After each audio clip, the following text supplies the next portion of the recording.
Welcome to InandOut lifestyle.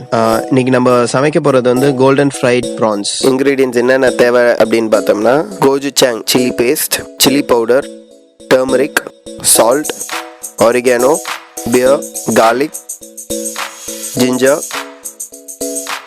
prawns and Maida and oil.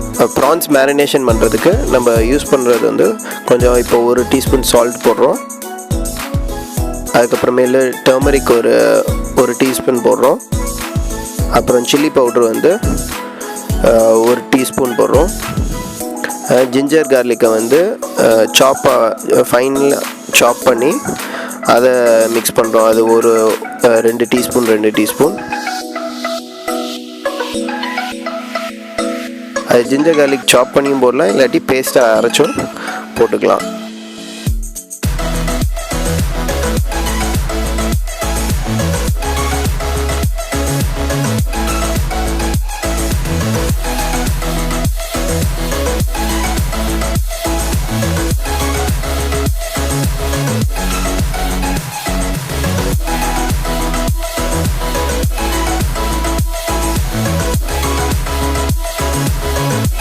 அதுக்கப்புறம் oregano 1 teaspoon போடுறோம். இதை போட்டு ப்ரான்ஸை வந்து மேரினேட் பண்ணி நம்ம ஃப்ரிட்ஜில் வந்து ஒரு 1 to 2 hours இருந்துச்சுன்னா நல்லாயிருக்கும்.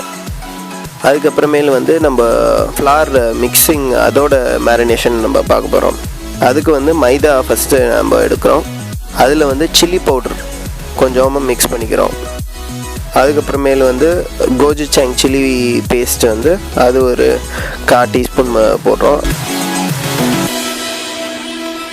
சால்ட் வந்து 1 டீஸ்பூன் யூஸ் பண்ணுறோம். அப்புறம் ஒரிகானோ அது வந்து 1 டீஸ்பூன். அதுக்கப்புறம் பியர் வந்து நம்ம தேவையான அளவுக்கு ஊற்றுவோம். அதாவது மைதா வந்து அப்படியே கொஞ்சம் மாவு அப்படியே லிக்விடாக ஊற்றுற மாதிரி, பஜ்ஜி மாவு மிக்ஸ் பண்ணுற மாதிரி நம்ம மிக்ஸ் பண்ணிக்கிறோம்.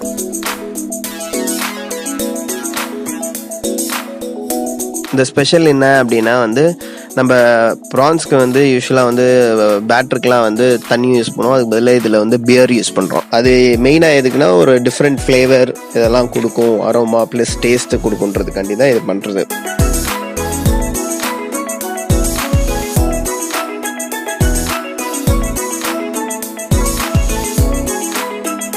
ஸோ மிக்ஸ் பண்ணி வச்சுட்டதுக்கப்புறம் நம்ம இந்த ப்ரான்ஸை ஸ்லோவாக எடுத்து அந்த மைதா இதில் வந்து பஜ்ஜி நினச்சி இது பண்ணுற மாதிரி நம்ம ஃப்ரை பண்ணுறோம்.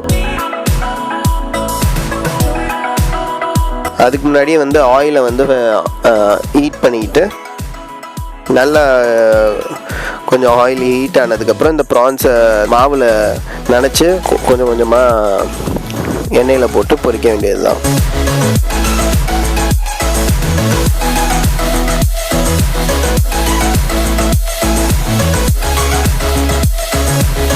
இந்த பொரிக்கையில் வந்து நம்ம வந்து இந்த மூடியை வச்சு நம்ம ஆயிலை க்ளோஸ் பண்ணுவோம். அது ஏன் க்ளோஸ் பண்ணுறோம் அப்படின்னா யூஸ்வலாக வந்து நீங்கள் எண்ணெயில் போட்டு பொரிக்கையில் வந்து சீக்கிரம் வந்து செவந்துடும். அது செவக்காமல் இருக்கணும், அப்படியே வந்து உங்களுக்கு கலர் பெருசாக மாறக்கூடாது. ஆனால் வந்து அதுவும் இல்லாமல் உள்ளுக்கு வந்து நல்லா வேகமாக வேகணும் அப்படின்னா அதுக்காண்டி தான் இந்த மூடியை போட்டு மூடுறது. இப்போ நம்ம மூடியை போட்டு மூடிட்டு ஒரு 2 minutes விட்டுட்டு திறந்தோம்னா ஓரளவுக்கு இதுவாகிக்கும். அதுக்கப்புறம் மூடி எடுத்துகிட்டு லைட்டாக ப்ரான்ஸை கொஞ்சம் திருப்பி போட்டுட்டு அப்படியே எடுத்து ட்ரைன் பண்ணிவிட்டு வச்சுக்க வேண்டியதான். சாஸ் வந்து நீங்கள் மைனேஸும் எடுத்துக்கலாம், இல்லாட்டி டொமேட்டோ சாஸ் ரெண்டுமே எடுத்துக்கலாம். ஏன்னா வந்து ஒவ்வொருத்தவங்களுக்கும் ஒரு இது பிடிக்கும். இந்த குக்கிங் வீடியோவில் உங்களுக்கு ஏதாச்சும் டவுட் இருந்துச்சுன்னா கீழே கமெண்ட் பண்ணுங்கள். மேலும் நிறையா குக்கிங் வீடியோஸ்க்கு InandOut லைஃப் ஸ்டைலை சப்ஸ்கிரைப் பண்ணுங்கள்.